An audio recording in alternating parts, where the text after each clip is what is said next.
Bonsoir à tout le monde, comment allez-vous? Alors, je t'invite à me montrer aux internautes. Les internautes, vous voyez, nous avons nos 5 débatteurs, candidats ce soir. Ils sont prêts, ils sont chauds, ils vont débattre, ils vont vraiment parler politique. Et donc, il est quelle heure? Il est 18h18. Tout le monde est prêt. Le débat peut commencer. Je vais d'abord vous présenter plus ou moins le plan de ce débat aujourd'hui. Nous allons donner la parole à tous les candidats pour se présenter. Et à la fin de la présentation, donc, le débat commence. Nous avons 5 candidats de 5 formations politiques différentes. Et nous avons 5 candidats issus de la diversité. Donc, c'est ça qui est génial. On a aussi une majorité de femmes sur le podium. Ça, c'est remarquable également. Et maintenant, je vais présenter le plan du débat. Et ensuite, on va entrer dans le vif du sujet. On va commencer par la présentation aussi des différents candidats. On va demander à chaque candidat de présenter son parcours en quelques mots, pas plus d'1 minute. Ensuite, nous allons demander aux candidats de présenter leur formation politique. Excusez-moi, vous appartenez tous à une formation politique. Donc, quelles sont les valeurs de cette formation politique? Pourquoi vous avez épousé ces valeurs-là? Et ensuite, nous allons parler de vos communes respectives. Quels sont les projets que votre parti a pour vos communes respectives? Nous avons plusieurs communes représentées sur ce plateau. La commune de Mali, la commune de Villa-Sudlan et la ville de Fribourg. Donc, après, on parlera des différentes thématiques de vos communes, les préoccupations de votre parti pour vos communes, les thématiques de l'environnement, les thématiques de la santé, enfin, la petite enfance, toutes les thématiques qui sont intéressantes à aborder, on va pouvoir très facilement les aborder pour que les téléspectateurs se fassent une idée de qui vous êtes et de quelle formation politique vous êtes issus. Donc, je vais commencer par donner la parole à mon camarade de droite, pas à ma droite, mais il est à droite sur l'échiquier politique. Et je vais aussi préciser que nous allons avoir une coupure de quelques minutes pour que ça ne soit pas trop long pour les internautes. Nous allons avoir une coupure de 5 minutes, 10 minutes, et ensuite on continue à débattre. Et puis, voilà. Maintenant, les représentants du PLR, Mardi, et sur la droite de l'échiquier politique, je commence par lui. Merci beaucoup, Adama. Je vais saluer les internautes qui nous suivent en direct et saluer ceux qui sont présents ici. Je m'appelle Adopté Théodore. Je suis père de 3 enfants mariés. Je suis juriste de formation. Je travaille à Berne. Je suis suisse, mais d'origine togolaise. Ça fait plusieurs années que je vis ici. J'ai appris à analyser tout l'échiquier politique suisse. Et je suis arrivé à la conclusion que le parti qui me convient le mieux, qui incarne le mieux mes convictions politiques, c'est le PLR. Pourquoi le PLR? Comme vous avez posé la question. Un instant, nous allons parler du PLR en profondeur. Là, on voulait savoir qui était M. Théodore Adopté. Et du coup, je passe à la candidate PS de la soirée, Mme Bakachika. Très bien. Bonjour, moi c'est Véronique Bakachika. Je suis une jeune retraitée. Je suis retraitée depuis 2 mois maintenant. J'ai travaillé 24 ans comme responsable d'un accueil extrascolaire. Mon parcours, je suis arrivée en 1985 à Fribourg comme requérante d'asile. Pour vous dire qu'un grand parcours. Et un regroupement familial, je suis venue avec mes 6 enfants. Donc j'ai 6 enfants, comme je l'ai dit. J'ai 12 petits-enfants. J'ai un parcours, j'ai pu travailler dans plusieurs... quand je suis arrivée, tout ce qui me préoccupait, c'était savoir comment les migrants s'intègrent, comment... C'est le centre et je me réjouis de vous expliquer, de partager avec vous mes valeurs et de débattre de discuter, de débattre avec mes collègues ici présents ce soir. Très bien. Alors, Mme Maria Machado, candidate verte de la commune de Villars-sur-Glane. Tout à fait, bonsoir. Je m'appelle Maria Machado, je suis d'origine vénézuélienne. Je suis mariée, je suis mère de 2 filles. J'ai fait une formation ici en Suisse de technologue alimentaire. En plus, pendant environ 5 ans, 7 ans, j'étais sapeur-pompier de la commune de Villars-sur-Glane. Et vraiment, je suis contente d'être là, de représenter les Verts de Villars-sur-Glane. Je suis contente d'être là pour partager et échanger avec mes autres collègues des autres partis. Très bien. Alors, Monsieur Mouine. Gouen, Monsieur Gouen. Bonsoir, chers internautes et chers internautes. Je m'appelle Mouine Young. Je suis en Suisse depuis 40 ans. Je suis arrivé en 1979 comme réfugié politique après la guerre du Vietnam. J'ai beaucoup souffert à cause de la guerre et c'est pour ça le parti centre-gauche, parti chrétien-social, met l'homme au centre et l'être humain au centre de leur parti. Donc ça me convient parfaitement. Mais pas seulement ça qui importe pour moi. Ce qui importe, c'est que je suis là grâce aux mesures humanitaires de la Suisse. Je suis accueilli chaleureusement. J'ai réussi ma vie grâce à la Suisse, grâce aux Fribourgeois. Maintenant, on dirait c'est le moment de rentrer la monnaie, non? Et puis j'ai envie de faire ça avec conviction, avec joie, vraiment avec amour. Et par ma présence dans la scène politique, j'invite très bien mes compatriotes vietnamiens et vietnamiens ou bien d'autres migrants de faire de même. Faites ce que vous voulez, mais participez, donnez le mieux de vous-même parce que ça vaut la peine de construire ensemble avec les Fribourgeoises et les Fribourgeois le bien-être de notre ville bien aimée. Voilà. Très bien. Revenons maintenant à Monsieur Adopté. Théodore, c'est ça. du PLR. PLR. Et c'est quoi le PLR? Et en quoi est-ce que le PLR a remporté votre choix politique? Bon, je dirais que le PLR, c'est un parti politique, comme tout le monde le sait. C'est le parti fondateur de ce pays. C'est ce parti qui a créé la Suisse. C'est pas pour cette raison que j'y ai adhéré. J'ai adhéré au PLR parce que, comme je l'avais dit tantôt, c'est le parti qui emporte le mieux mes convictions politiques, parce que c'est un parti pragmatique, c'est un parti qui prône la responsabilité individuelle. Et je pense que la responsabilité individuelle, elle est importante. Pour quelle raison? Surtout son pragmatisme, hein, parce que c'est le seul parti, je dirais, qui s'adapte aux situations politiques, économiques et qui peut voter à gauche comme à droite pour défendre son point de vue. Et ça, cette flexibilité-là, je la trouve très importante. D'accord. Et quelles sont les valeurs fondatrices du PLR? Bon, les valeurs fondatrices du PLR, comme je l'ai dit, hein, c'est un parti qui prône la responsabilité individuelle, c'est un parti de l'économie qui n'est pas antisocial, contrairement à ce qu'on peut entendre ici et là, parce que chez nous, il faut créer d'abord la richesse avant de la partager, et non le contraire.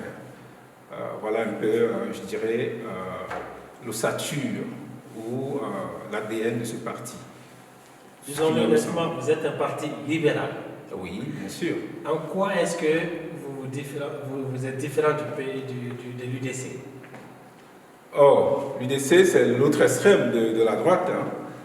Moi, personnellement, pour parler en ce qui me concerne, je ne me vois pas membre de l'UDC parce que l'UDC, c'est un parti anti-migrant, c'est un parti dogmatique.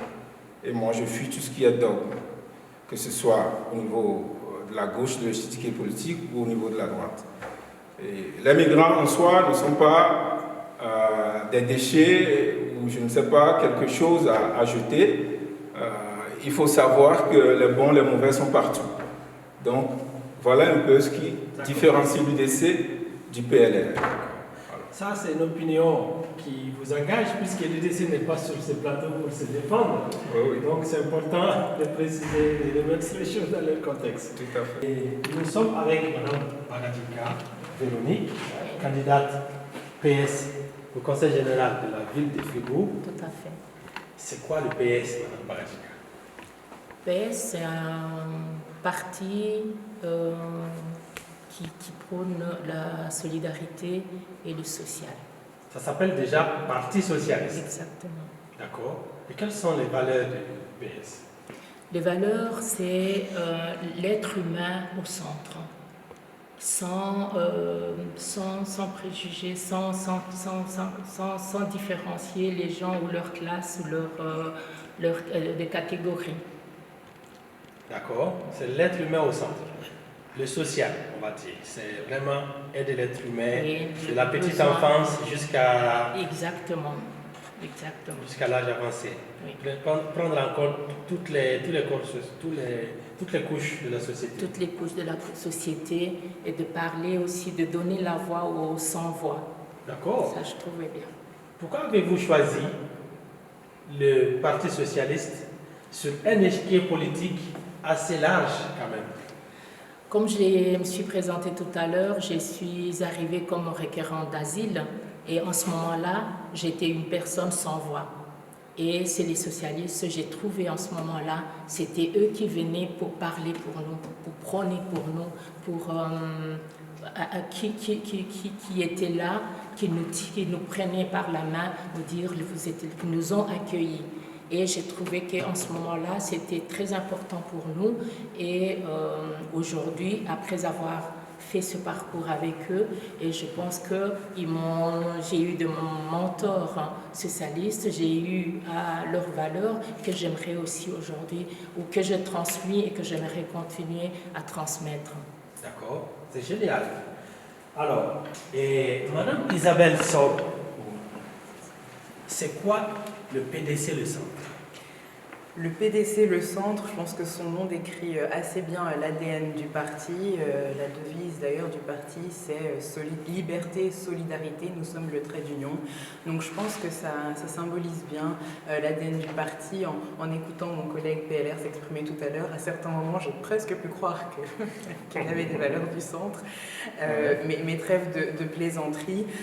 J'ai parlé avec pas mal de personnes migrantes au cours de cette campagne et ils sont un peu perdus avec toutes ces listes, tous ces partis. Donc la première chose que j'aimerais dire, c'est vous pouvez utiliser SmartVote, donc allez sur le site internet de SmartVote, www.smartvote.ch, si vous ne savez pas très bien où vous vous situez par rapport à tout ce qu'on dit ce soir, pour essayer de voir quelles sont les personnalités politiques et les partis desquels vous vous rapprochez le plus. Voilà.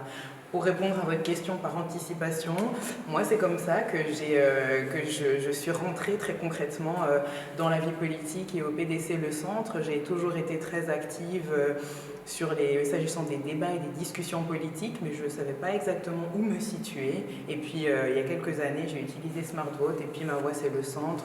Le parti il s'engage vraiment pour... il ne s'engage pas uniquement pour il n'oppose pas les logiques entre êtres humains et entreprises. Une entreprise, c'est aussi une somme d'individus. Donc, selon une somme d'individus qui, grâce aussi aux dynamiques d'entreprise, ont l'opportunité d'avoir un emploi. Donc, le PDC, il s'engage vraiment pour le bien vivre le bien vivre ensemble au centre, lapsus révélateur. Et donc voilà, c'est en ça que je me suis reconnue, en particulier dans la ligne humaniste du parti. Voilà. D'accord. Je rappelle que vous êtes candidate au Conseil général et au Conseil communal de la ville de Fribourg pour le compte du PDC Le Centre. Vous êtes la seule candidate au conseil communal sur ces plateaux. C'est intéressant de le préciser. Je précise également que nos internautes qui nous suivent en ligne peuvent poser leurs questions et je suis là, je surveille bien pour vous les transmettre en temps réel. Madame Maria Machado, vous êtes candidate au conseil général de la commune de Villars-sur-Glane. Pourquoi est-ce que, d'abord, qui sont les Verts? On entend souvent les Verts. Qui sont-ils? C'est un parti justement avec des engagements vers le climat, avec des problématiques, avec l'impact justement avec l'impact que le développement humain peut causer à notre planète. Donc c'est vraiment considéré dans les passés, les écologistes maintenant, ils se sont organisés, on est organisés justement pour faire valoir justement notre voix à niveau justement de l'impact qui peut causer toutes les démarches humaines sur la planète. D'accord. Alors c'est vraiment l'écologie. Il y a aussi la participation citoyenne, évidemment, il y a différentes thématiques, la mobilité, la participation citoyenne. C'est très important aussi d'avoir l'opinion de chaque citoyenne pour nous. L'inclusion de chaque citoyen, c'est très important. D'accord. Donc pour vous, la démocratie participative, c'est une de vos valeurs. Oui. Pourquoi avez-vous choisi dans votre commune, qui est celle de Villars-sur-Glane, les Verts pour cette mandature de... C'est justement les Verts, il y a des valeurs qui me correspondent tout à fait. Ça me représente en tant que l'inclusion des personnes à tout moment. Ça me représente énormément. À niveau écologique, il faut toujours savoir que nous laissons une empreinte sur notre planète. Notre planète, elle est unique. Elle est unique et justement, il faut vraiment faire tout le nécessaire pour la sauver, pour la protéger et pour laisser quelque chose aux générations futures. Donc, c'est pour ça que je m'engage. Il y a des enfants, vous avez des enfants, tout le monde a des enfants. Et il faut aussi préserver la planète pour nos enfants, pour les générations futures. D'accord. C'est pour ça que vous avez choisi la Verts. Nous revenons à M. Gouen, PCS, au Conseil général. Il est un candidat sortant. M. Gouen est déjà élu. Il est élu sortant. Et donc, M. Gouen sollicite la confiance des électeurs à nouveau pour rester dans le Conseil général de la ville de Fribourg. Oui. Alors, votre parti, le PCS, n'est pas très connu, M. Gouen, au sein de la communauté africaine de Fribourg, par exemple, et au sein de la communauté migrante, d'une certaine manière. Oui. Mais c'est qui les centres gauche PCS? D'accord. J'ai la chance d'avoir écouté toutes vos présentations précédentes. C'est pour ça, ça me permet de faire la synthèse de toutes vos présentations Et je vois que nous avons le même point dénominateur commun, ça veut dire l'être humain. Alors, tout ce que vous avez parlé, on parle autour de l'être humain. Mais c'est exactement ça, le centre Gauche PCS. Le centre Gauche PCS met l'être humain au centre. Et tous les facteurs qui permettent de l'être humain de vivre heureux, en harmonie, qui peut vivre sainement, qui peut vivre vraiment très bien, comme il faut. Vous voyez, moi, j'ai souffert pendant la guerre. Et vraiment, ça me convient très bien. Je veux voir les gens heureux. Quand je vois les gens vivre heureux, je suis moi-même heureux. Et je fais tout pour que tous les gens autour de moi soient heureux aussi. Vous voyez, c'est pour ça le centre Gauche PCS met l'être humain au centre. Pour moi, c'est parfait, c'est magnifique. Et là, ça me permet de vivre ma conviction humaine, vous voyez. Donc, moi, je dirais, après tout ce que je viens d'entendre de nos chers amis présentés aujourd'hui, ben, moi, je dirais, l'être humain est vraiment au centre de tous les partis. À mon avis, c'est ça l'importance. Monsieur Gouen, maintenant, pour quelles raisons vous êtes engagé au PCS alors qu'il y a bien d'autres partis sur l'échiquier politique? Absolument, j'ai bien compris votre question. Pour moi, comme la plupart de vous, vous êtes approchés par les partis. C'est rare que les migrants cherchent à promouvoir lui-même, elle-même, pour les partis, de s'inscrire pour devenir membre d'une partie. Moi, comme tout le monde, je suis approché par le PCS. Et si c'était un PS, si c'était un PDC, un PL qui m'approche, peut-être je serais déjà dans leur parti, vous voyez. Mais comme le PCS m'a approché, donc c'est pour ça. Et puis je trouve que la présentation me convient, et puis c'est pour ça. Mais encore une fois, ça pour moi c'est peu important. Ce qui est important, c'est de nouveau, comme j'ai dit tout à l'heure, de rendre la monnaie. Je ne remercie jamais assez la Suisse. Je ne remercie jamais assez les Fribourgeoises et les Fribourgeois de m'avoir donné une chance de revivre. Et j'ai envie de rendre la monnaie comme on veut. Hein, d'inviter mes compatriotes, les migrants, enfin les résidents permanents, ayant le permis C, qui vivent dans le canton ou bien dans la ville de Fribourg 5 ans, de participer, de construire ensemble avec les autochtones le bien-être que les ancêtres d'ici ont mis beaucoup de temps pour le faire. Mais c'est à nous de maintenir, à développer, à faire prospérer encore plus. Monsieur Gouen, merci. Nous allons revenir sur cet appel tant attendu. Maintenant, sur l'échiquier politique, il y a 5 candidats, dont 3 qui sont clairement de gauche. À vous entendre, c'est des partis humanistes, c'est des partis qui mettent l'homme au cœur, c'est des partis de gauche. Et comme diraient certains, la gauche, le cœur est à gauche. Maintenant, au cours de ces débats, nous allons tout de même essayer de voir la différence entre vos différentes formations politiques. Parce que ce n'est pas pour rien que ces 3 formations politiques. Donc c'est aussi le but pour que les électeurs et les futurs électeurs puissent vous identifier clairement et puissent savoir vers qui adhérer demain dans la vie politique. Donc, à présent, le débat sera ouvert.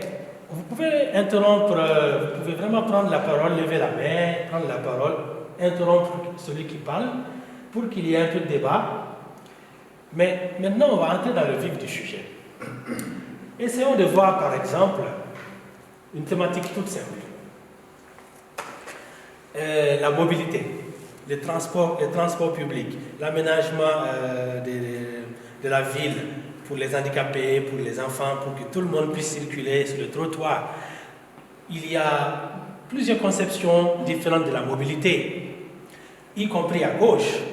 Nous allons commencer par Mme Baradika pour nous dire comment est perçue la mobilité au PS. Le PS voit comment le transport public dans la ville de Fribourg où vous êtes. Alors, le PS, pour la mobilité, déjà, il y a pas mal de choses qui existent, mais il y a toujours un plus à apporter. On a constaté avec des années que Fribourg s'agrandit, donc il y a plus de voitures, il y a plus de monde et on essaye de dire comment protéger la population. C'est vrai, il y a les parties pour les cyclistes, mais il n'y a pas assez. Donc on a tendance, on aimerait qu'il y ait encore et encore plus. Il y a, si on regarde il y a quelques années en arrière, il n'y avait pas de bus. On devait tout le temps se promener avec notre carte d'horaire pour savoir à quelle heure tel bus va passer. Mais aujourd'hui, on a vu qu'il y a la politique d'augmenter, qui avance avec le nombre de personnes. Donc, je crois qu'on est au centre de cette situation et on est conscient de cette problématique. D'accord. Chers internautes, c'est reparti maintenant avec une séquence basée sur les thématiques communales. On va parler de la petite enfance, on va parler de la mobilité, on va parler même de la fusion des communes et d'autres thématiques. Et on était tout à l'heure sur le sujet de la mobilité avec Mariam Bagadjika qui nous disait quels étaient les projets de la mobilité au PS de Fribourg. Et comme ça, nous allons voir la différence avec les autres partis de gauche notamment. Madame Bagadjika, le PS, la mobilité est très importante, dites-vous, pour le PS. Et dites-nous-en un peu plus. En quoi c'est différent de la conception de la mobilité, par exemple, du PCS ou des Verts? La comparaison, je n'ai pas envie d'entrer dans la comparaison. Je veux juste dire le besoin qu'il y a à Fribourg. À Fribourg s'agrandit de plus en plus. D'ailleurs, on a constaté qu'il y a le besoin. Les routes, on a élargi les routes, on a rajouté des quartiers et en même temps, donc tout ça dans la mobilité, il y a les cyclistes qui n'ont pas assez de territoire pour autant que les piétons d'ailleurs. On voit combien il y a du monde, donc plus il y a besoin, plus il y a à développer et il y a le besoin et on est là où il y a le besoin. D'accord. Est-ce que l'accès par exemple des handicapés aux bâtiments publics, mais aussi aux lieux publics comme les bars, les cafés, mais aussi au transport public, est-ce que c'est aisé en ville de Fribourg? Moi qui suis là, oui, je pense que, comme on dit, on n'est jamais arrivé à la perfection, mais il y a beaucoup qui s'est fait. On voit qu'il y a des bus maintenant, il y a des trams pour pouvoir monter, il y a des bureaux, les entrées des handicapés. Donc tout ça est là, mais comme je disais, il y a encore et encore le besoin, il y a encore des demandes, donc on est là pour pouvoir faire mieux. On doit faire mieux pour pouvoir répondre à tous les besoins. D'accord. Nous allons arriver maintenant tout à l'heure aux alliés du PS. Le Vert, le PCS, c'est pour ça qu'il n'y a pas de confrontation dans le camp de gauche. Il y a beaucoup de complémentarité, on va dire. C'est le choix du PS en fait dans ce débat. Maintenant, on revient au PLR. En Mali, la thématique de la mobilité fait partie des sujets phares de campagne. Vous m'aviez parlé lors d'une interview hier de l'embouteillage entre Mali et Fribourg. Vous travaillez sur toutes ces thématiques-là.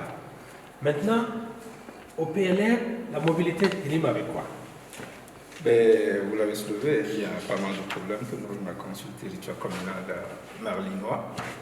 C'est notamment le bouchon qu'on remarque très tôt, déjà des fois à partir de 6h30, sinon à partir de 7h jusqu'à 7h30, 8h. et comment faire pour fluidifier le trafic. C'est ça le challenge. Mais c'est un problème qui se pose autant à Marly comme à Fribourg et dans d'autres communes. C'est un problème de développement.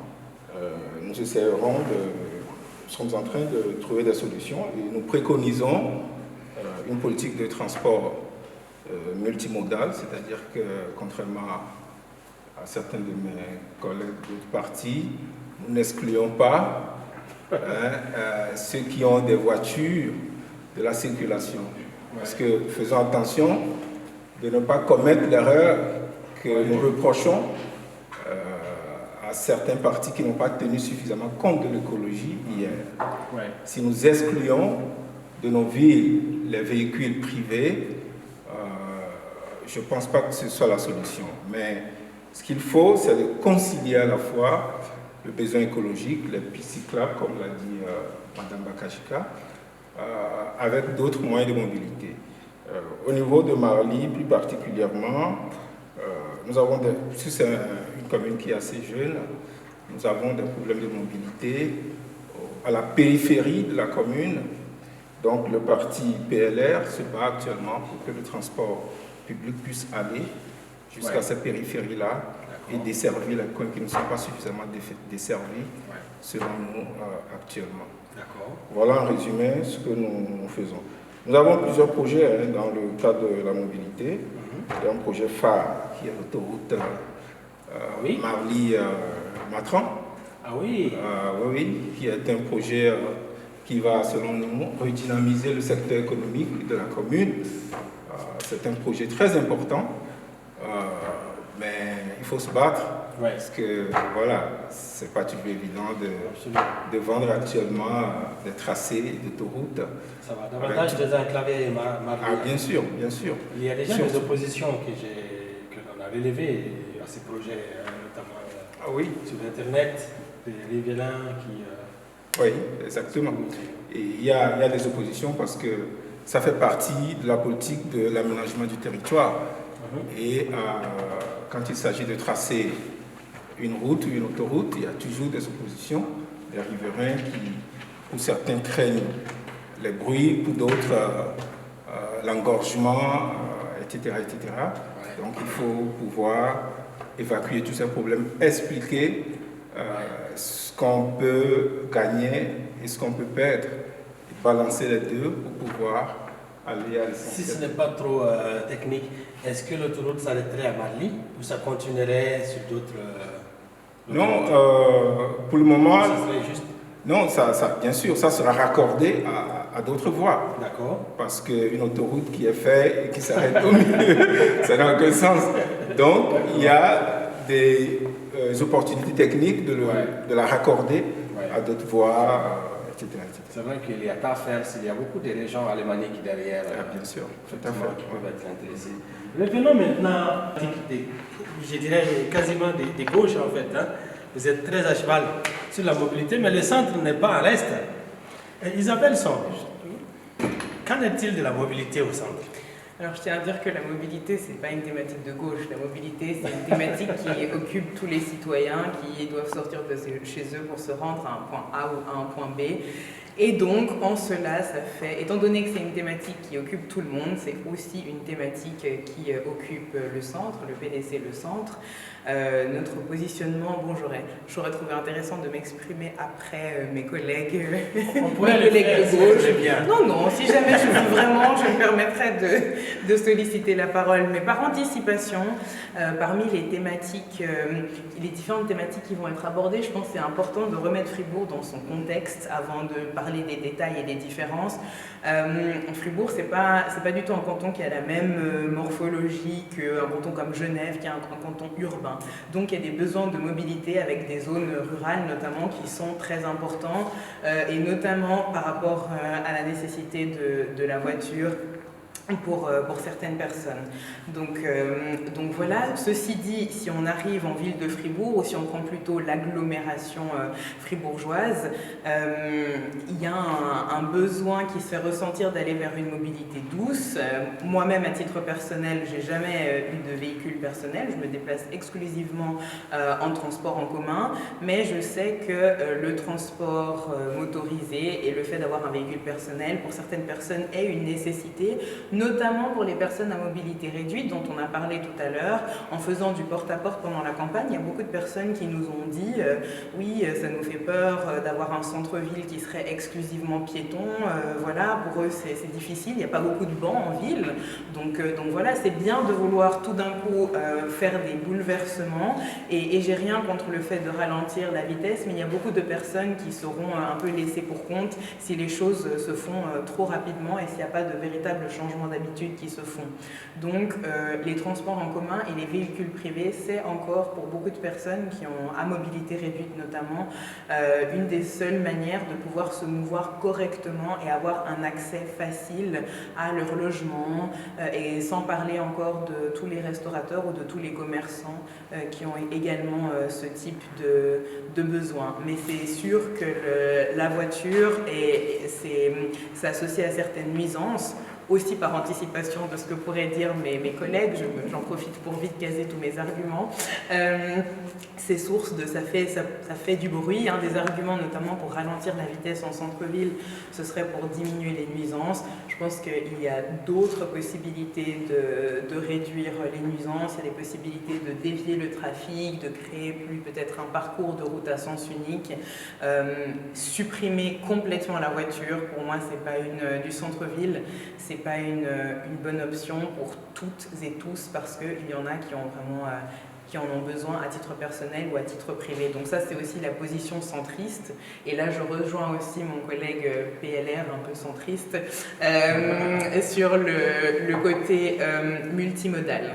Le multimodal et trouver des solutions aussi pour, bien sûr, on ne peut pas nier les problèmes climatiques qui existent, pour aller voilà, vers plus de mobilité douce. Mais je prône une transition en douceur. D'accord. Très bien. Le village blanc. Est-ce que vous avez ce projet, ces fameux projets de 30 km à l'heure que porte vers le PCS à Fribourg, par exemple, de limiter la vitesse à 30 km dans la commune? Actuellement, à Villars-Blanc, je vais justement attaquer votre question après, mais justement, je vais répondre par rapport à ce que dit la collègue Véronique et Isabelle aussi. C'est le fait qu'à Villars-Blanc, les maires vont privilégier effectivement l'utilisation des transports en commun. Évidemment, il y a les pistes cyclables, c'est vraiment ce qu'on va privilégier surtout. Mais pour privilégier tout ça, il faut donner des offres aussi à nos citoyens. Il faut leur offrir justement plus de lignes de bus, que ce soit plus raccordé par rapport à l'utilisateur, plus des horaires, plus de bus, plus de cadences au niveau des bus. Et c'est vrai que Villars-Blanc, c'est une commune qui a grandi de manière exponentielle ces derniers temps, parce qu'il y a beaucoup de nouveaux quartiers et ça demande justement de proposer des données, justement plus des horaires aux citoyens. Et à niveau des réductions de 30 km/h, pas à mes connaissances, peut-être oui, non c'est pas, mais actuellement dans les quartiers résidentiels, il y a une réduction déjà, de par la loi, c'est pas les Verts qui sont intéressés. De par la loi, c'est 30 km/h pour protéger justement les personnes, les péatons, les enfants, les familles aussi. Donc, à niveau de la mobilité, justement, spécifiquement pour Villars-Blanc, les Verts, il y a une ligne que c'est prévu, justement, de relier des Péroles à Villars-Blanc, parce qu'actuellement, on peut aller des Péroles à Villars-Blanc à Villars-Sud. Justement, c'est assez compliqué. Les personnes doivent aller d'abord à la gare et après partir vers Villars-Sud. Donc, ça, c'est notre projet phare. Il y a la Trans-Aglo, justement, les pistes cyclables, de faire la prolongation des pistes cyclables aussi, de faire des passages souterrains où se trouvait l'école des Villars-sous-Glane, l'école rouge. Les Rochettes. Non, ça c'est l'école des Cormanans. Ah. L'école des Cormanans, actuellement, justement, on passe à ce terrain pour privilégier les vélos aussi. Et justement, il y a toujours des choses à faire au niveau de la mobilité partout. Et Villars-sous-Glane ne s'est pas exempte. D'accord. C'est Très bien. Ouais. Je pense que l'opposition s'est faite là plutôt entre candidats au Conseil général de Fribourg, je veux dire entre Mme Isabelle Sob et M. Gwen, qui est candidat PCS. Moi, je ne pense pas que ce soit une rivalité, mais je dirais que c'est plutôt un point commun, un souci commun entre tous les partis. À vous entendre, tous les partis, vous avez les mêmes soucis que nous. Ça veut dire, bon, nous avons M. Pierre-Olivier Nobs, qui est directeur de la mobilité en ville de Fribourg. Il fait très bien les choses, mais ô combien il a été détesté par les automobilistes. Vous voyez, le point commun de nous tous, dans toutes les communes, c'est comment préparer mentalement les automobilistes qui ont jusqu'à maintenant l'habitude d'avoir une liberté totale. Vous voyez, maintenant, à cause de la loi fédérale, on doit réduire la nuisance sonore. Bon, il y a deux manières. Soit vous mettez une couche anti-bruit, mais ça coûte au-dessus de la tête, et puis il faut renouveler tous les 5 ans. Alors là, c'est une solution. Mais une deuxième solution, c'est réduire les vitesses. Tout le monde doit plus ou moins accepter la solution économiquement parlant meilleure et puis acceptable. Mais je dirais, comment peut-on, tous les partis, se mettre ensemble, mettre les points ensemble pour résoudre ce problème? C'est un point commun, hein. C'est difficile de résoudre tout seul une partie. Moi, j'ai même envie d'inviter des discussions intercommunales, parce que ça touche toutes les communes, toutes les grandes villes. Vous voyez, ce serait bien que tous les acteurs de la scène se mettent ensemble, échanger ce qu'on appelle le brainstorming, hein, de faire des idées comme ça. Voilà comment résoudre, préparer mentalement nos automobilistes. Parce que ce n'est pas une chose facile, vous voyez, changer l'habitude des gens. Ici, on a une candidate PDC, ville de Fribourg, qui s'oppose à ces projets de 30 km. 30 km. De toute façon, je réponds volontiers à Elisabeth, notre chère PDC, que de toute façon, qu'on veuille ou non, on est obligé de respecter la loi. C'est une conséquence indirecte de la loi pour réduire la nuisance, comme je viens d'expliquer. Vous avez des choix. Soit vous êtes riche, vous mettez de l'argent, vous mettez des couches anti-bruit, mais partout, mais ça coûte au-dessus de la tête. Soit vous réduisez la vitesse, c'est autant efficace, mais ça demande l'adaptation, la préparation mentale de nos personnes. Et pour les personnes en mobilité réduite, il faut justement discuter, trouver ensemble une solution. On n'a pas d'autre choix, pour moi. Par exemple, essayer de financer les riverains à avoir, je ne sais pas, un double vitrage ou un système anti-bruit, c'est une possibilité. Vous voyez, c'est une possibilité. Réduire. Ce que nous reprochons aux autres partis, c'est de se focaliser sur ces 30 km/h en disant c'est la solution ultime, mais en oubliant les effets néfastes de cela. N'oublions pas que, et là je le rejoins, le problème de mobilité ne peut pas se limiter à chaque commune. Parce que quand moi je me déplace pas uniquement sur le territoire marlinois. Je me déplace de Marly à Fribourg, des fois par la Villars-sous-Glane, avant de continuer. Donc, c'est un problème qui doit être coordonné. Donc, Fribourg veut limiter la circulation à 30 km/h. D'abord, ils ont déjà supprimé tous les parkings de la ville, ce qui est un autogol formidable, parce que, comme je le disais tantôt, Fribourg se trouve entre deux grands pôles, on va dire, urbains. Hein. Il y a Berne, qui est à 30 minutes de Fribourg, puis il y a Lausanne. Si on n'arrive pas à circuler dans la ville de Fribourg, ben on a bien fait d'aller à Berne. Et là, ça roule. Vous voyez ce que je veux dire? Donc, il faut faire très attention. La politique de mobilité est une politique très susceptible. Il faut prendre un peu ici, un peu là, pour faire un tout qui satisfasse tout le monde c'est ce qu'il faut faire. Et ça, c'est ce que veut faire le PLR, bien sûr. D'accord. J'aimerais juste compléter. Oui. On nous a présenté 2 pistes. Merci. On en a évoqué d'autres.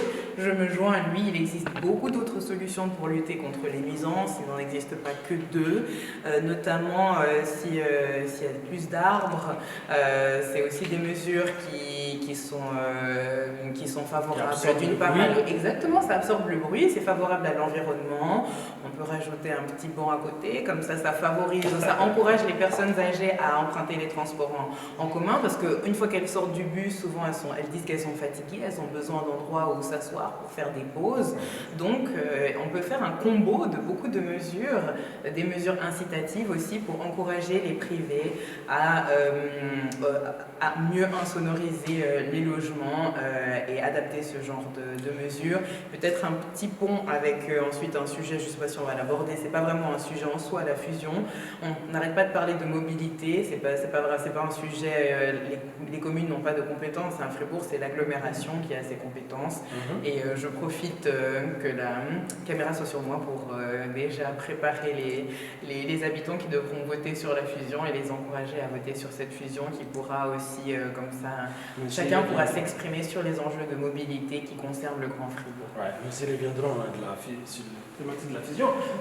Quant à la réduction à 30 km pour la circulation en ville de Fribourg, n'est-ce pas ralentir la vie économique et la vie sociale que de réduire la vitesse de circulation?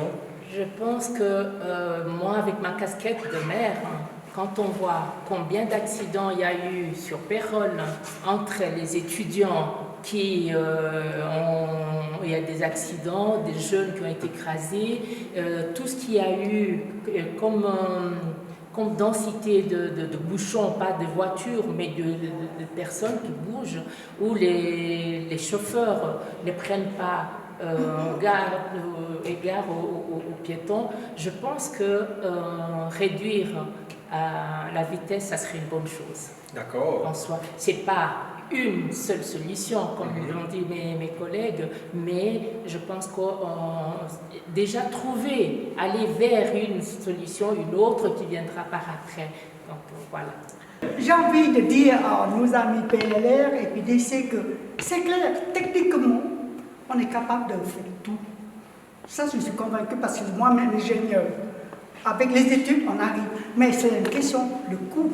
Est-ce que c'est acceptable pour nos concitoyennes et concitoyens? Et puis après, c'est aussi une question écologique pour nos verts.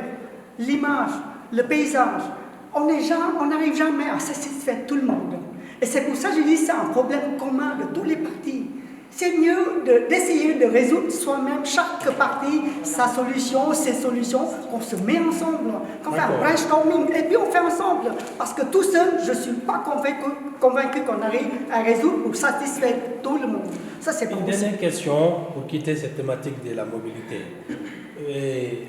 Un candidat, d'ailleurs 2 candidats PDC ont fait sur ce plateau et aussi en interview une proposition qui est le trafic circulaire, c'est-à-dire que la circulation se passe à sens unique pour que les voitures, les bus, les vélos puissent aller toujours dans la même direction et ça dégage plus de voies. Est-ce que c'est une bonne alternative pour vous au PCS? De nouveau, vous voyez, ça c'est une solution technique proposée. Est-ce qu'on a déjà essayé? Est-ce qu'on a déjà tâté le terrain, la faisabilité? Est-ce que justement nos concitoyennes et nos concitoyens acceptent cette solution? C'est pour ça que je vous rappelle de nouveau, c'est une problématique commune de tous les partis. D'accord. C'est pour ça qu'il faut se mettre ensemble. Très bien. C'est très bien. Nous allons aborder une deuxième thématique qui est la fusion. Avant d'interrompre cette partie du débat, la fusion des communes, ça concerne tous les candidats ici présents. Et bien au-delà. Ça concerne Marly, Fribourg, Villars-sur-Glane. Madame Maria Machado, est-ce que c'est l'actualité, la fusion? Oui, tout à fait. La fusion, c'est un thème qui, effectivement, ça va être le point fort pour la prochaine législature. Donc, actuellement, il y a énormément de points qui ne sont pas encore traités, donc qui ne sont pas vraiment favorables pour les différentes communes. Donc, c'est pour ça qu'il y a autant de comment dire, des disputes, des accords pour les différentes communes. Parce que justement, il y a certains points, les points qui ont été développés, il y a certains points qui sont développés et les autres pas. Donc il faut se mettre d'accord par rapport à tous les points avant de prendre une décision par rapport à sa fusion. Actuellement, il y a un comité qui a été créé justement afin de discuter à profondeur de ça et en plus, à l'avenir, il va y avoir aussi une consultation aux citoyens pour prendre en compte la décision des citoyens. Et je pense que c'est les citoyens qui vont décider aussi, parce que c'est important de prendre en compte les citoyens. Donc voilà. Très bien. Et à titre personnel, vous y êtes favorable ou pas? J'ai pas compris. Je dirais, pour le moment, je m'abstiens de donner une réponse, mais je ne serai pas favorable, moi, personnellement. Pour quelle raison? Hein? Pour quelle raison? Justement, il y a beaucoup de points à discuter encore. C'est pour ça que c'est difficile de donner une réponse actuellement, dans la situation actuelle, parce que tous les points ne sont pas encore dévoilés. Il faut vraiment traiter tous les points. Une fois que j'ai tous les points devant moi, je pourrais vraiment faire mon choix. Mais je pense que c'est louable pour tout le monde. Très intéressant. J'ai envie de dire à ce point-là, vous vous rappelez le projet du pont de la Poya? On a traîné, et puis pour finir, on a fait et tout le monde est content. Alors, moi je dirais, il y a un moment de réflexion, mais à un moment donné, il faut oser aller en avant pour au moins essayer. Et si ça ne marche pas, peut-être on perd un peu de temps, mais on essaie de repenser. Mais si on ne fait que des études, on n'avance jamais. Et puis, l'histoire du pont de Poya, c'est exactement la même chose. On arrive au point où, à un moment donné, on le fait et tout le monde est content. Donc, la fusion, pour moi, c'est inévitable parce que, de toute façon, si vous voulez, la synergie, c'est important. Si on profite de la synergie de tous les communes, on se met ensemble, peut-être on résout, économiquement parlant, acceptable pour tout le monde. Mais justement, c'est ça, je reviens, parce que justement, actuellement, le seul point que c'est connu, c'est à niveau économique, mais il y a d'autres points. Villars-Blanc, c'est une commune assez grande aussi, justement, qui va faire une certaine indépendance politique, éducation, santé, et donc il faut vraiment aussi analyser tous ces points à niveau de bilinguisme aussi. Il faut prendre compte aussi ça à niveau de la commune de Villars-Blanc. Et c'est ça que c'est des points qui ne sont pas encore développés, c'est des bouillons qui vont augmenter, qui vont... Honnêtement, je veux avoir tous les points sur la table avant de prendre une décision. Moi, en tant que citoyen normal et en tant que politicien, il faut vraiment dévoiler les plans. Il ne faut pas aller à l'aveugle, à la guerre. C'est vrai que ça nous échappe souvent, mais peut-être qu'après la fusion, la barrière de Rushdie sera... L'invasion des Suisses. Ce projet de fusion a duré déjà des années déjà. Alors combien de temps il faut encore pour déployer tous ces points pour qu'on arrive à une décision? Nous voyons que le PCS est à 100% pour la fusion. Maintenant, ça c'est le PCS Fribourg. Maintenant, qu'en est-il du PDC Fribourg? Le PDC, le centre, voit la fusion comme une très belle opportunité pour Fribourg de rayonner davantage. En fait, je rebondis aussi sur ce qu'a dit tout à l'heure mon collègue PLR par rapport à ces deux grandes villes qui encadrent Fribourg, que sont Berne, ces pôles urbains, que sont Berne et Lausanne. Le fait d'avoir une ville comme Fribourg qui pèse un peu plus lourd, mais c'est pas qu'une question de nombre d'habitants, mais qui rayonne aussi davantage, ça ce serait une question importante parce que voilà, Fribourg c'est déjà une ville qui compte en Suisse romande et ça permettrait à Fribourg de peser dans différentes discussions qui ont lieu au niveau fédéral. Maintenant, si je reviens sur les enjeux locaux, bon, j'imagine ce qui est difficile, j'imagine que la question de Villars-sur-Glâne, qui est une commune dans laquelle il y a beaucoup d'entreprises avec un important chiffre d'affaires qui sont implantées, la question de la fiscalité, voilà, ça fait un peu grincer des dents. Il y a d'autres communes qui ont moins de revenus, qui peut-être sont plus intéressées à s'associer à des communes comme Villars-sur-Glâne. À Fribourg, je pense que c'est, notamment la question du bilinguisme, je pense que c'est vraiment une opportunité. Je pense qu'il faut vraiment le voir comme une opportunité, maîtriser deux langues. On vit dans un canton bilingue, qu'une commune qui était jusqu'à présent francophone devienne une commune bilingue. Moi, je pense que c'est une question d'opportunité. Au niveau professionnel, avoir l'opportunité de maîtriser deux langues, si le canton se donne aussi les moyens des ambitions de cette fusion, notamment en termes de politique du bilinguisme, tout ce qui est scolarité, opportunité d'emploi, employabilité de notre jeunesse, de nos écoliers, ce sera fantastique. Je travaille à Berne, je me suis beaucoup déplacée en Suisse romande, je vois que le bilinguisme c'est vraiment un atout, une corde fantastique à rajouter sur un CV pour bien se profiler, donc je pense que Fribourg pourrait offrir ça en plus. D'accord. S'il y a un parti qui aura son mot à dire pour la fusion des communes, c'est bien le PS, un parti majoritaire dans nombre de communes, notamment à Fribourg. Et le PS pense quoi de la fusion?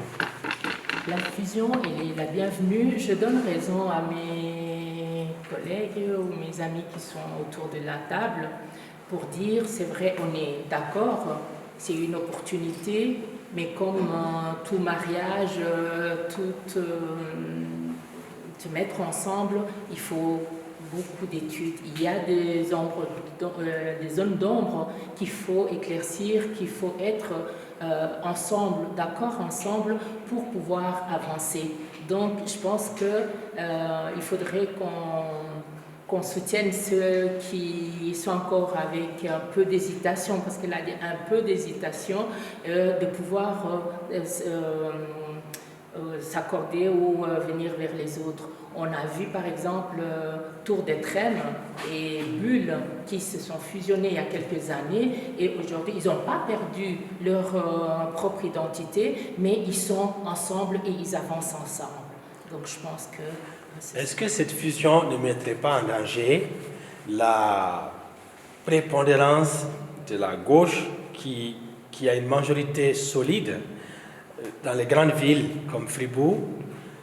Et lorsque il y aura la fusion, des communes rurales plus conservatrices vont devoir partager le pouvoir avec le même électorat avec la gauche. Est-ce que ça ne va pas se faire aux dépens de la majorité de gauche en ville de Fribourg? Je ne pense pas. Oui et non. On voit dans l'histoire suisse, ça a vagué la politique de gauche à droite et il y a ça va peut-être faire, mais je pense que chacun ou chaque commune va garder sa propre identité. D'accord. Donc c'est pas qu'on se met ensemble et qu'on perd tout d'un coup, je deviens une autre personne, je deviens une autre commune. Je crois que chacun va garder... Les conservateurs, les progressistes de gauche. Mais quand on se met autour de la table, et petit à petit, on va adopter une même vision, on va entrer dans une même vision. Je rappelle ici que hier, tout près, Madame Immaculée Mozoba nous disait qu'effectivement, pour l'intérêt général, le PS de Fribourg est prêt à mettre en jeu sa majorité confortable pour s'associer à des communes plus conservatrices. Je pense.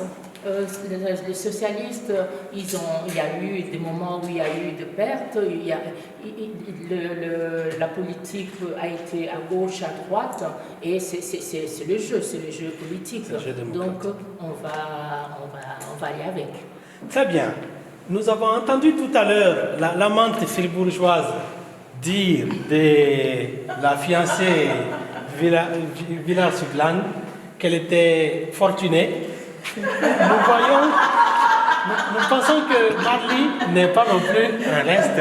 C'est une fiancée fortunée qui pourrait rejoindre cette fusion. C'est une ville économiquement dynamique.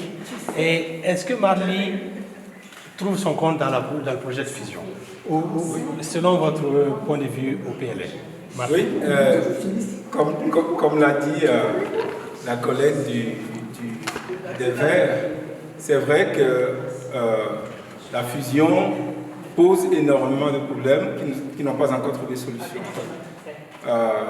La dernière fois, je discutais du taux d'imposition communal, par exemple. Au niveau de Marly, nous sommes à 62% du taux d'imposition communale sur le territoire marlinois. À Fribourg-Soffereuil, ils sont à 90%. Il y a une différence de 30%. Hein. Qu'est-ce qui va se passer après cette fusion? Est-ce que la population marlinoise va accepter rentrer dans un mariage pour relever son taux d'imposition communale? Je ne suis pas sûr. Moi, personnellement, je ne le ferai pas. En privé, on se marie pour le meilleur et le pire. Mais les communes ne se fusionnent pas pour le meilleur et le pire, seulement pour le meilleur. Il faut donc réfléchir suffisamment avant de se précipiter dans cette fusion. Et comme l'a dit ma collègue Les Verts, au final, c'est la population qui va décider. D'accord. On a vu des projets de fusion échouer au dernier moment parce que ça a été précipité. Donc réfléchissons suffisamment. Si Fribourg est prêt, Fribourg est très enthousiaste par rapport à cette fusion-là. Pour moi, c'est suspect. Absolument. Alors, chers internautes, vous voyez, le débat est passionnant. Nos candidats nous ont bluffés par leur manie de parler politique. Ils ont vraiment des dons cachés en politique, ça nous surprend, puisqu'ils ont été tellement modestes en commentaire en amont de ces débats qu'on s'attendait à un débat de piètre qualité. Ce n'est pas du tout le cas, vous pouvez en témoigner. Nous allons en rester là pour cette première séance de débat. Il y aura maintenant une autre partie de ces débats, dans 5-10 minutes, où nous allons également aborder deux thématiques passionnantes qui intéressent la vie des Fribourgeois et des communes autour. À tout à l'heure. Merci.